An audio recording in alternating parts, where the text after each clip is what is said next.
I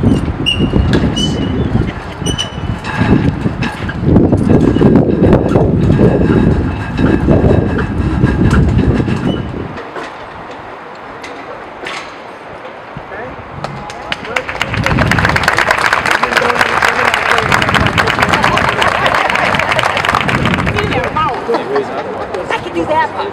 Not a problem.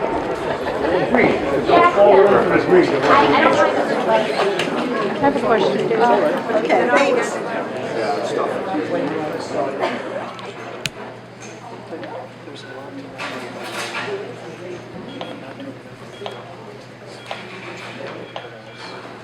Ann Gomes-Stanley. I'm the president-elect of the Greater Fall River Domestic Violence Coalition and the domestic violence specialist for the Women's Center at STAR. On behalf of the coalition, I would like to welcome you all to our Domestic Violence Awareness Month event. I know that we all work very hard all year to bring awareness, to speak up, and to get active in the fight to end violence against women. Today is simply the day to mark the beginning of this month that has been specially designated for domestic violence awareness.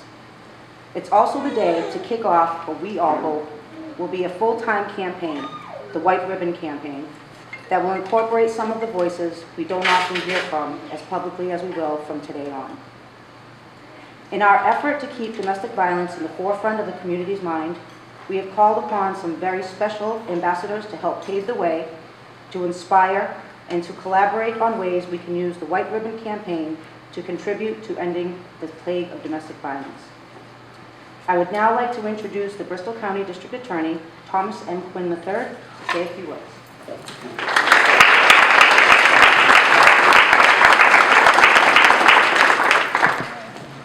Thank you very much. This is a very important issue that we deal with every day. It is an important issue to me in the District Attorney's Office. Our goal is to protect victims and their families from further violence, in particular holding people accountable who should be held accountable. We have developed, actually, former District Attorney Sutter, and now Mayor Sutter, has developed a specialized domestic violence unit that I am building on, so that we have prosecutors and victim witness advocates in each court who are dealing specifically with these cases, so we can provide more efficient services of prosecution to victims in these cases. This is an important month to bring awareness to domestic violence. One thing that strikes me is the effect that it has not only on the majority of women, I'm sure in a few cases, but we're talking about women being assaulted, primarily domestic violence, in their families and their young children, who once exposed to that, often revert to that or do that when they get older. So it's a serious issue. I want to, as a leader of the District Attorney's Office, it is a priority to me to, again, prosecute, bring more awareness to this issue with the White Ribbon Campaign. I'd like to take a brief moment to acknowledge many victims of domestic violence who have been killed and injured during the last few years. It's certainly something that is very disturbing to me when a woman is hurt in a violent manner and in some cases killed. So just want to think of them for a moment and do what we can, working in conjunction with the community, our office, to try to hold people accountable and make victims more safe. Thank you very much.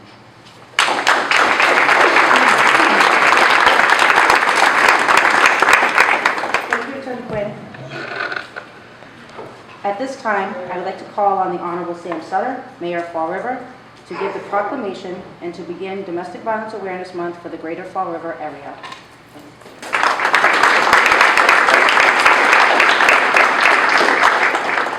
This is a very solemn occasion because domestic violence is a major problem in this country, in our state, in our city.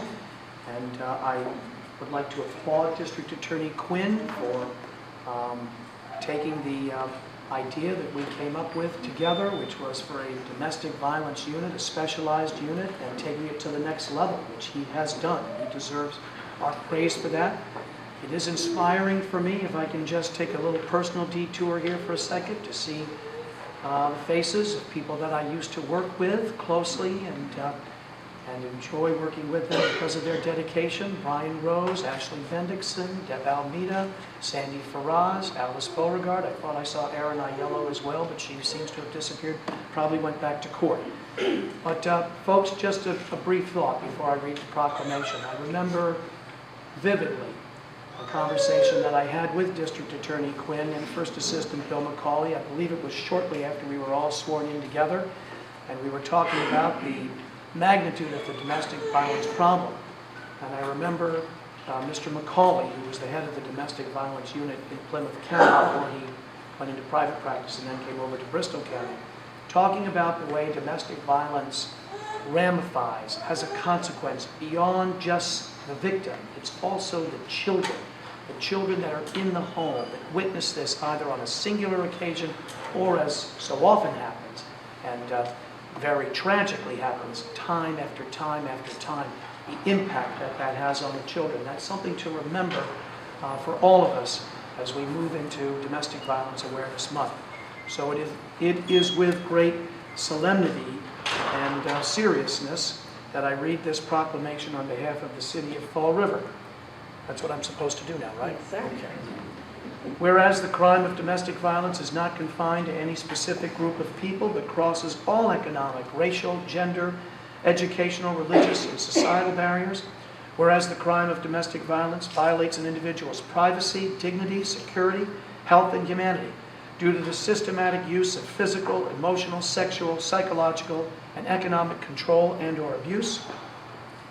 And whereas important partnerships have been formed among criminal and juvenile justice agencies, healthcare providers, allied professionals, and victim services to assist victims of domestic violence and their families. And I note that many of these individuals have their representatives here today, the police, some of the domestic violence organizations, service providers.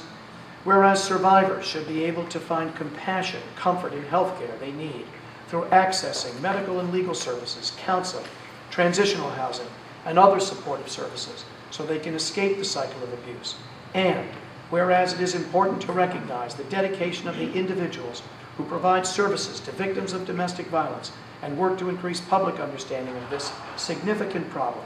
Now, therefore, in recognition of the important work done by domestic violence programs, victim service providers, everyone involved, and the need to raise awareness for this important issue, I, Sam Sutter, as Mayor of the City of Fall River, do hereby proclaim the month of October as Domestic Violence Awareness Month and reaffirm this city's commitment to ending domestic violence in our community. Thank you all very much.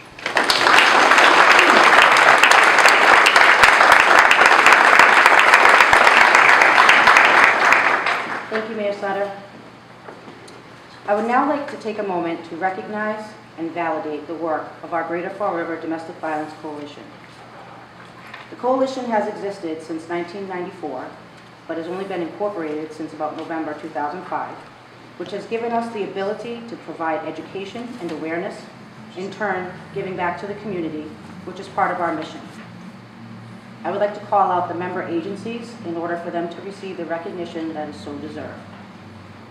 Star Women's Center, South Coastal Counties Legal Services, Bristol Elder Services, Fall River District Court Probation Department, Bristol County DA's Office, Child and Family Services, Department of Transitional Assistance, Citizens for Citizens Head Start, Fall River WIC Program, Family Service Association, Health First Family Care Center, Our Sister's Place, People Incorporated, St. Anne's Youth Trauma Program, United Neighbors of Fall River, the Women's Center South Coast Rape Crisis Program, our participating area police departments, Fall River, Somerset, and Swansea, and any agencies who have had representatives at meetings or other events. If I've forgotten you, I apologize.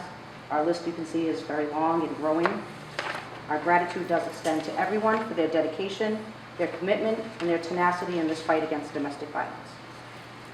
I would like now to call Dale Brown, Director of STAR's Women's Center. Ms. Brown has been the director of the Women's Center for 23 years, has worked in the field for 39 years, and has played a significant role in recruiting the men in our area to take charge of the White Ribbon Campaign today.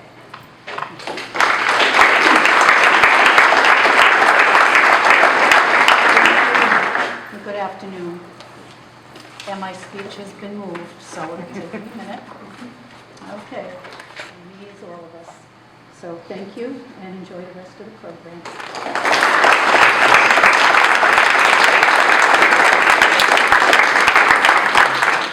Say a few words as well. Chief Daniel S. Racine from the Fall River Police Department, please.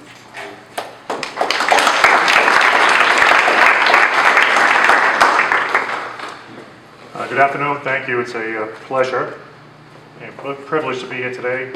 I commend Dale Brown, Captain Cabral, Mayor Sutter, District Attorney Quinn for putting this together. I think this is critical, and this is something that needs to be addressed, and the spotlight needs to be on this issue, so thank you for doing this. Once I was asked to speak, I looked back at the FRPD stats. In 2012, the Fall River Police Department alone responded to 3,160 calls for domestic violence. 2013, 3,213. 2014, 3,274. And this year in 9 months, so far 9 months, 2,387 calls for domestic violence. So that's over 12,000 calls over the last 3 years and 9 months for domestic violence. And I have to think how many people have been affected by those calls for domestic violence, in particular children, as the mayor mentioned. And I honestly think my training experience tells me that the impact on children is very, very serious and long-lasting. In fact, probably irreparable damage can be done when they see domestic violence in the home. And oftentimes they go on to repeat domestic violence in their own families eventually. So I think we as men and fathers must not only speak out against domestic violence and violence against women, but more importantly be role models and teach our sons how to treat women with respect and dignity and appreciate them. And after all, these are our mothers, our sisters, our girlfriends, our wives, our loved ones. We certainly should appreciate and respect them. And my father was a blue-collar man and a very intelligent man, while not well-educated. I remember growing up, he would say, respect starts in the home, and respect starts with your mother because she gave you life. And I never forgot that. It stuck with me growing up, and I certainly teach my son, who's 10 years old, those words, and that is certainly taught my family. And I think as men and fathers, we need to do that and realize how critical that is. So again, I want to thank you all for putting this together, and we respect and appreciate and are proud to be your partners. And I want you to know that 225 Fall River police officers wear that white band with pride and distinction over the next 30 days. So thank you.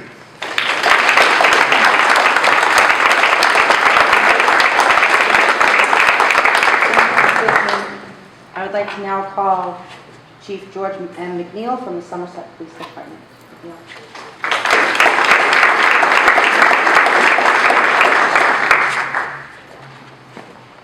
Good afternoon. I'm honored to be here to be an ambassador of the White Ribbon Campaign. I'm glad I was asked to speak because I have some things I'd like to say. We as role models must speak about domestic violence, sexual violence in the home. In my 29 years in this profession, I have seen the approach to domestic violence change dramatically, but one thing that hasn't changed enough is the fact that men do not speak out on the subject. Domestic violence historically has been viewed as a private matter that need not involve government or criminal justice intervention. Before the early 70s, police in the United States favored a hands-off approach to domestic violence calls, with arrest only used as a last resort. Research done in Minneapolis in the early 80s proved that arresting the alleged perpetrator in domestic violence cases was the best option. But I don't think we can arrest ourselves out of domestic violence. We need to work together to break the cycle of violence that is carried on from generation to generation. Breaking the cycle of violence will not be easy. Those who have been raised in a household where domestic and/or sexual violence was considered to be the norm must be educated, informed, and need to know that there is another way and that they do not need to perpetuate the cycle. We need to understand that domestic violence thrives when we are silent, but if we can take a stand to work together, we can end domestic violence. We all need to make others aware of this very important issue and to try and find solutions. By wearing these ribbons around our badges, we make a clear and loud statement to others that we stand together. Domestic violence affects us all. It harms our communities. It hurts the people we love the most. It is an affront to our basic decency, and it must end. We must advance economic empowerment financial literacy for domestic violence survivors. We must help educate survivors about safe technological practices and how batterers misuse technology to further abuse. We must empower domestic violence survivors to lead independent lives free from abuse. We must build up local statewide coalitions such as this one against domestic violence. All of us here must be role models for the younger males in our community so that others know that domestic and sexual violence is not okay. We are here today to take the pledge to end domestic violence against women. I am happy to know that I am part of the change, as is the Somerset Police Department. Thank you.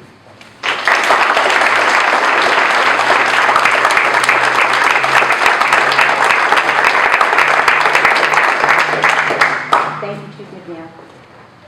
It is now time to present our keynote speaker. Our guest today is the coordinator of the Men's Initiative through Jane Doe, Inc., the State Domestic Violence Coalition. He is also the co-founder and coordinator of the Massachusetts White Ribbon Campaign. He has spent many years fighting domestic violence, teaching men and boys how to stand up and speak out, and showing us all that silence doesn't work. It is my pleasure to introduce Craig Norbert Bohm. I'm delighted to see a whole room full of people who want to talk about this and think about a solution as dramatic as it is to get men and boys to speak up and be proud about a solution that they've mostly been thinking about being part of the problem of. So it's a shift. It's an important shift, a shift that we have some creative work to be done about. So I work for Jane Doe, Inc., State Coalition Against Sexual and Domestic Violence. I have some slides, so I apologize, you all can't see the slides. But if you want to move over to see the White Ribbon Campaign and the event we operate annually called the White Ribbon Day, which comes up the first Thursday in March 3rd this year, 2016. It has a purpose of inviting the men ready to help to have something to do and time to step up, to recognize an invitation for participation. Many men quietly care. Most men quietly care about this. But they're not sure about other men's thoughts about what that means. Does that mean that they're weak or weaker than men who express themselves in a powerful way or a dominant way? That's the question. What are we celebrating in the frame of manhood? So we're asking, if you're a man for change, how are we reimagining manhood for you? How are we reimagining manhood for you? So this slide says a few appreciations. We have to appreciate the women who have gone before. Women invented this field. Survivors have insisted on no longer being part of this threat, no longer suffering this violence, have insisted on care, have created shelters, have created programs every day. The history of the organizations locally probably fit this model, that women who have gone before have established this campaign, and we honor their voices, we honor the survivor's voice in how we're doing this. There are also male survivors which have received a voice in the past few years, particularly in Massachusetts with the Catholic Church crisis about sexual abuse of boys in that context. 1 in 6 males are survivors of sexual assault by the time they're teenagers. That's a lot of men who have sexual assault history. There are also men who have domestic violence history. When we talk about we're here to stop men's violence against women, that's the primary problem, it's the biggest population problem. But use the place marker, violence against women, for also gender-based violence, violence in same-sex relationships, power and control issues within the intimate space. That's what we're talking about. And it's an allegory that can fit in every relationship, but us men seem to do it well. And so we're here to talk about maleness and manhood as it relates to this problem. At least have a conversation about it and think about solutions. I appreciate the mentioning that you're ambassadors, that you're thinking of how you're going to carry this campaign. We have cards at the table and ribbons. The cards say that you're an ambassador to the campaign. You can also sign up online to be an ambassador to the campaign, which I hope all the males here find the time to do. So I want to thank the men who are here now for participating. This is the map of Massachusetts. We'll see circles on it. This is where our programs are. We are all over the map. Our local programs are doing emergency work every single day. The statistics were mentioned a few minutes ago. Hundreds a month, 10 to 20 a day in any locality. But this is a lot of work. They're perfecting intervention work. They're perfecting the emergency work. So how do we go beyond the emergency is a big question. How do we prevent this? What is prevention in our field? It's a big question. It's not fully answered.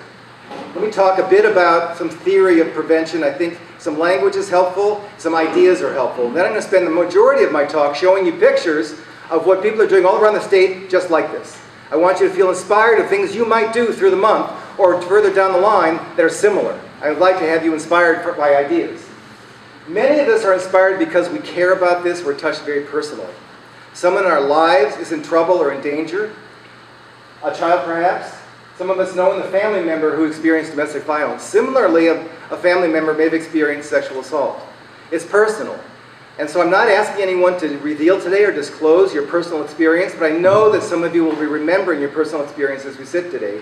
And I want to honor that time and in this space and ask you and think that and invite you to take care of yourself as you can. But it's a real thing, and I want to be very sensitive to the needs of survivors.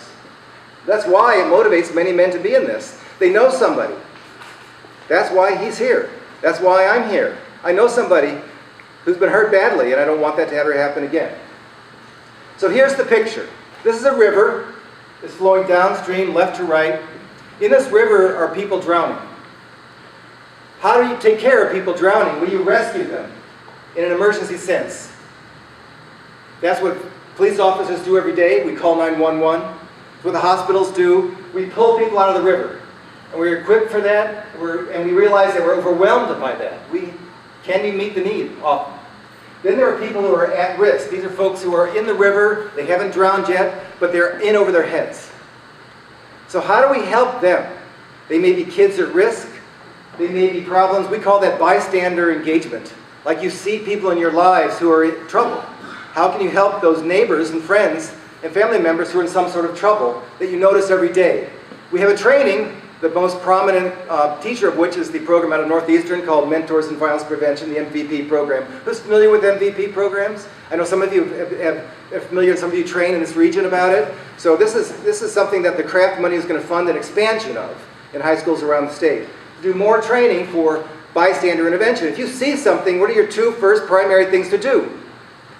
Not participate, walk the other way. The other is to get right in the middle of it and say stop. Neither one of them are always a good outcome in a certain case. There turns out there are probably 5 other alternatives you can think of to be useful in a situation that you witness. So the MVP training has helped you think about, through a scenario-based education, well, if this happened, what would you do? If something else happened, what would you do there? What if you knew the person, they were in your family? What if they were a stranger on the bus? These are different circumstances in which you might act differently, respond differently, and have a different resource. So that's what the training does, help you think about being more active and responsible bystanders so that our village is actually collaborative in promoting safety. That's the point, engaging the public. So that's its idea. That's called secondary prevention, at risk. Now there's something here at the very beginning is, that person hasn't been thrown in the river yet. They're not in the water yet. They're not drowning yet. They're not feeling wet. So in our case, what does that look like in sexual and domestic violence? Who is here? When are you here? This is an interesting question. Tony Porter is a speaker who you can find in the TED Talk that Tony Porter has done, and a gentleman who's very eloquent on this case. You might look it up in the TED Talks. He talks about his son, who when he's 8 years old or so sees a little girl at the playground and says, oh, she's cute, I'd like to be her friend. Then you take a few years later, he's now 18, the same thing happens, he says, oh, I'm going to hit that. What happened? What happened from when he was a child who knew something about connection and passion and caring and empathy to something up here was thinking about objectivity, a thing, an object of pleasure. What happened? What are those years? Those 10 years? Who represents? Who mentors?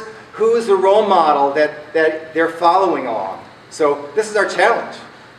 This is what happened here. We want this process to go differently. You'd like this child to stay whole. Hang on to those connections, not lose them. Could we support that? Would we celebrate him to be that kind of a boy? Or do we call him less than a man? So that's a challenge, I think. So I'm now speaking about something called social norms. What do we want to be as strength? What do we want to be as adult men? What is our social norm? What are we living up to? Who are our heroes? So a big part of our norms of manhood are powerful.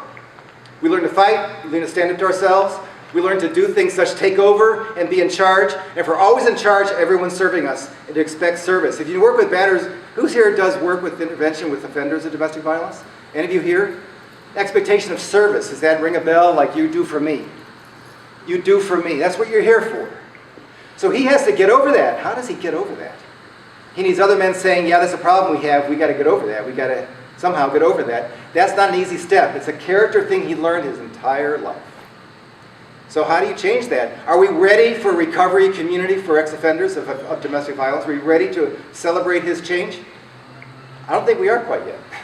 We'd like to get there, but we're not quite there. We still like to pretend he just is done. We're done with him. That's what we'd rather think.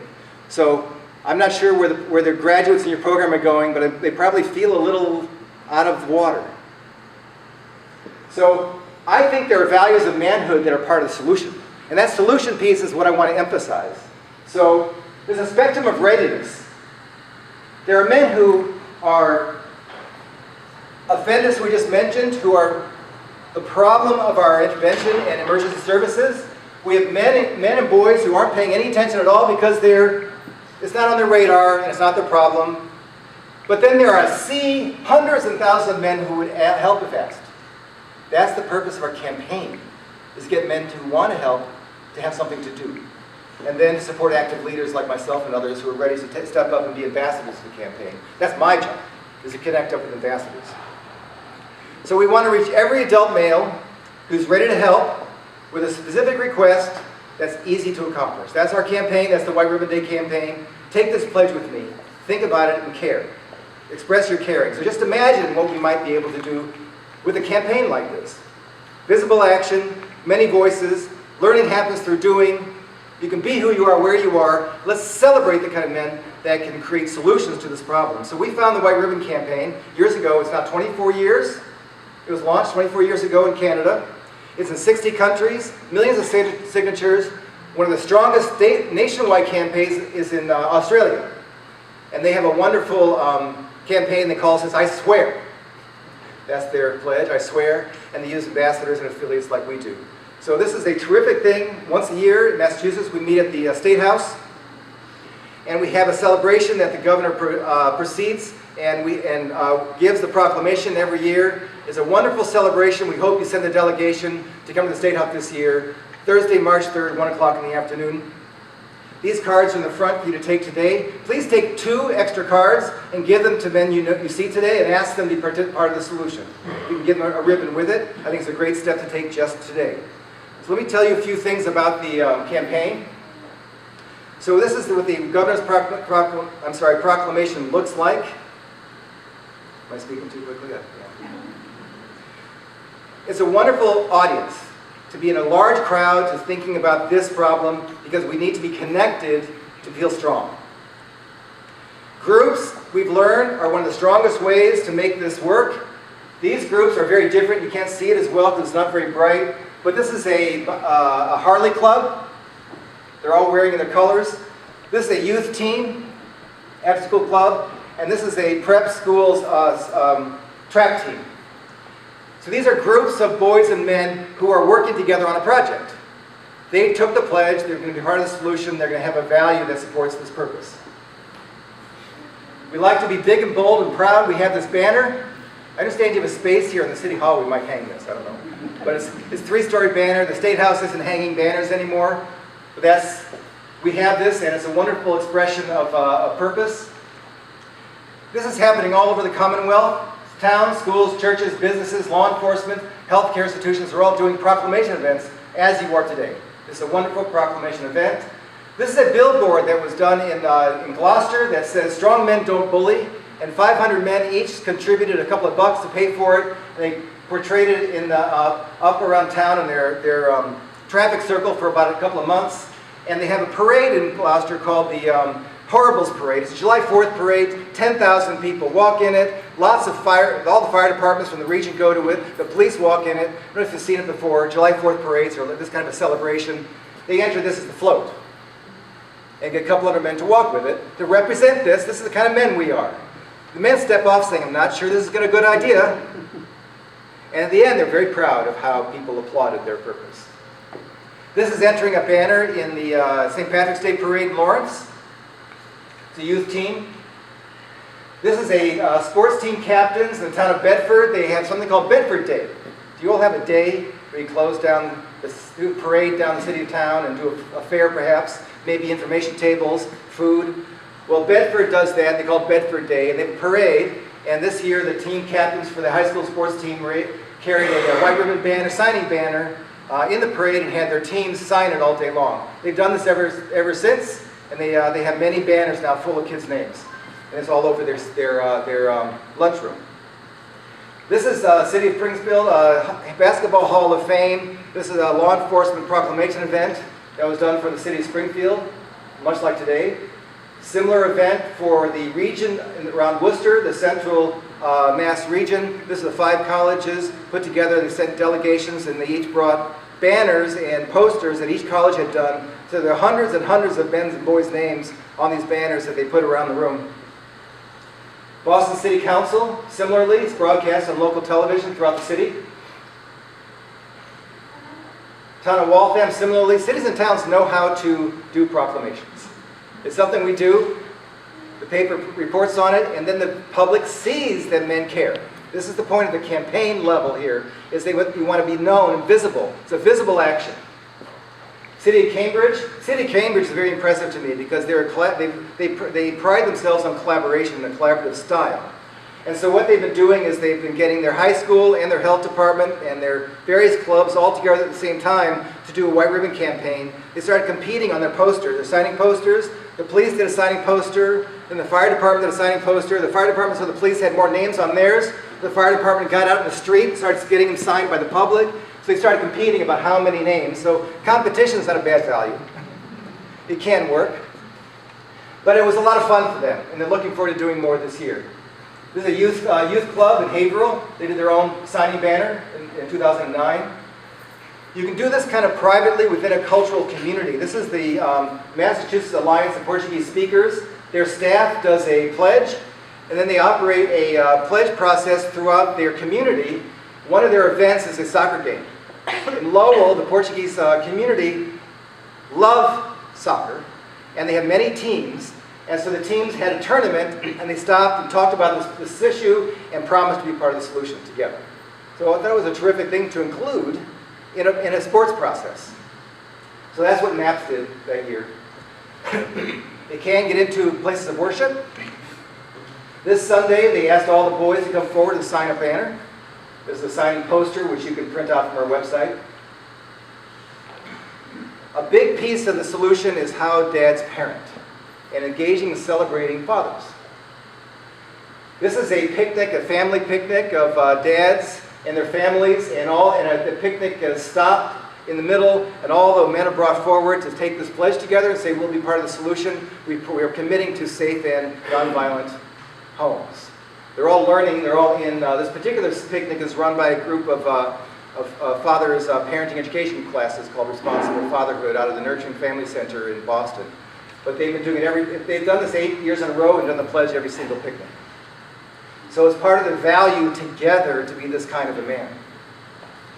This is Spanish American Center in Leominster. So they did a fiesta that was themed white ribbon. So you can see how it goes. You do it where you can. You do it how it fits. You do it where it makes sense, where people come together and are connecting with the way they would pledge how to be together.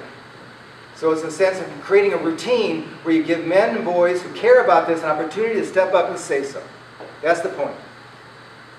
This is Walk a Mile. You probably can't see, but if you look up on the internet, something called Walk a Mile in Her Shoes, you ask men to wear high heels and walk a mile. It's very theatrical. You get the cross-dressing community involved. You make it very celebrational. But if you look closely, you'll see the red pumps on this football player. It can be hilarious. He's going to be carrying a bucket saying, you watch me do this, give me a couple bucks. Then they donate it to the local women's center called the Elizabeth Freeman Center is doing this. And our program, our member program on Nantucket Safe Place is also doing this. So it's theatrical, it's a lot of fun, fits. This particular location is a town festival. They do the walk through the festival. So how are we on time? We're good? a few more minutes and then we finish up? All right, good. I just want to let you know this is a worldwide movement, that folks around the world are joining this. On the internet, you would look up menengage.org, menengage.org. Men Engage is an international project that's supporting this kind of work. I'm helping with their North American chapter, but there's a Central American chapter, an Islands chapter, a South Asian chapter, a European chapter, a South African chapter, a South American chapter. And so around the world, people are getting together like this to celebrate. This is a group here in Springfield, Massachusetts called Men of Color Alliance. These African American men are getting together to promote their personal health. And part of health is peace and nonviolence. This is in New York City, celebrating fathers. 10,000 fathers take the pledge on Father's Day. This is Barack Obama signing the My Brother's Keeper, which is a mentorship project for young African American men by adult African American men. This is an international Latino project for reaching out to Latino men internationally to say, I invite you, break the chain of violence at home. Te invito. This is South Asian called Ring the Bell. This is hugely popular in South Asia, particularly India, and it means ring the neighbor's bell. If you hear something, ring the bell, involve yourself. Say you care, you notice, ask for a cup of sugar, ask for some milk, say that you're there, ring the neighbor's bell, be involved, don't let it go on. That's what it means. It says 1 million men, 1 million promises. Very inspired campaign in South Asia. This is South Africa, One Man Can campaign, very similar to the White Ribbon Day campaign. This is in Liberia. My strength is not in hurting. There's a wonderful pro-consent campaign that says, consent is the only way to be in a relationship. And the International Men Care Global Fatherhood Campaign promotes, as I've been talking about, the idea of safe fatherhood and connected fatherhood. There's a wonderful exercise you can do in classes called the Man Box. Who's done the Man Box exercise in a class? Any of you? A couple of you have, so you know what I'm talking about? You draw a box and you say, real man. Write all the things that a real man is. Then you say, and how do you police that box? You step out of the box, what happens to you? If you're not that real man, what are you instead? You're called names, really. This is what happens on playgrounds, middle school playgrounds, and high school playgrounds. But then you say, a father. Then you have this challenge that fathers are outside the box naturally. That their nurturing side is promoted. And they're feeling a bit of a contradiction about, are they good men to be good fathers? Fathers are asking that question. Of course, our answer is a resounding yes. That's what the celebration is for. So I'd like to conclude by saying thank you. I appreciate your time, and I hope you think more about how to do this campaign. Please join as ambassadors. I welcome you. I look forward to seeing you again. So thank you very, very much.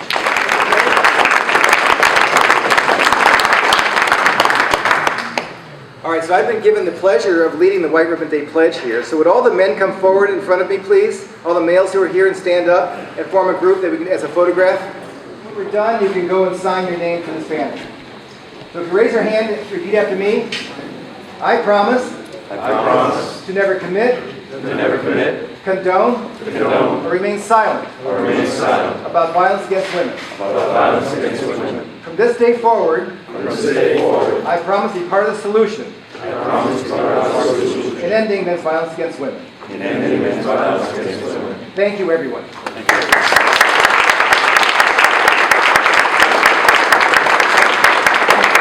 Please.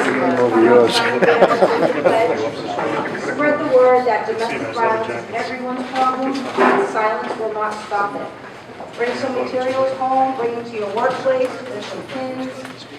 On behalf of the Greater Domestic Violence Coalition, I would like to thank each and every one of you for giving us your time and joining us today, for supporting this campaign throughout the year. Thank you, District Attorney Quinn, for your efforts in combating domestic violence. Mayor Sutter, first for granting us this space to use and for supporting our programs throughout the city and the area.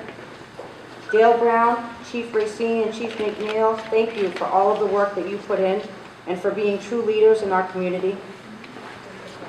Special thanks to Captain Joseph Cabral, the Fall River Police Department, who has taken a leadership role in this event. The Tap House, I would like to give you guys a very big shout out for providing refreshments today.